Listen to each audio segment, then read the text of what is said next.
সবাইকে আজকের দিনের জন্য অনেক অনেক শুভেচ্ছা জানাই। ওর সঙ্গে সঙ্গে ত্রিপুরাতে আমাদের বিভিন্ন জায়গার নামকরণ রয়েছে, তো তার মধ্যে আজকে ককবরক দিবস উপলক্ষে ত্রিপুরা সরকার সিদ্ধান্ত করেছে, ক্যাবিনেট সিদ্ধান্ত করেছে যে বড়মোড়ার যে নামকরণ সেটা ককবরক ভাষায় করা হয়েছে আর আজকে ঘোষণা করা হয়েছে। হাতাই কোতর যেটা ককবরক ভাষা,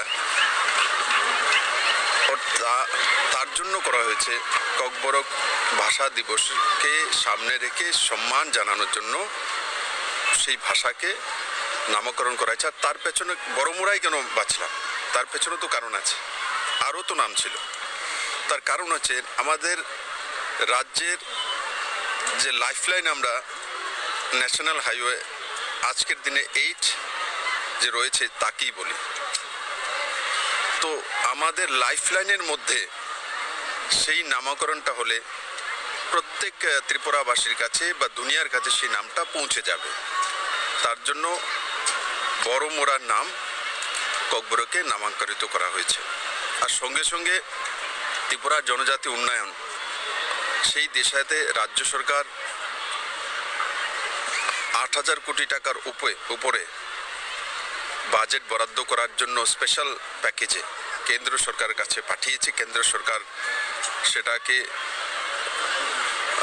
প্রসেসিংয়ে রেখেছে।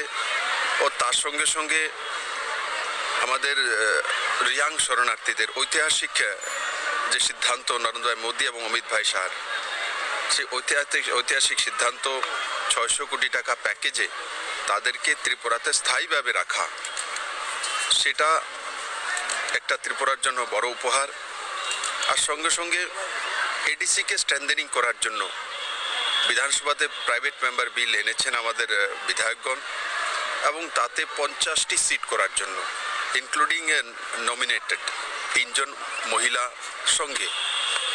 আর তার সঙ্গে সঙ্গে 42টি বিভাগ এডিসিকে দেওয়া। তার সঙ্গে সঙ্গে পাট্টা জমিন 1,30,000 জনজাতি ভাই বোনদেরকে চিহ্নিতকরণ করে ডিমার্কেশন করে দেওয়ার জন্য 2 বছরের মধ্যে সরকারের সিদ্ধান্ত। তার সঙ্গে সঙ্গে জনজাতি উন্নয়নে শিক্ষা, স্বাস্থ্য, ইনফ্রাস্ট্রাকচার, পানীয় জলের ব্যবস্থা, এই সবগুলোর মধ্যে সরকার কাজ করছে।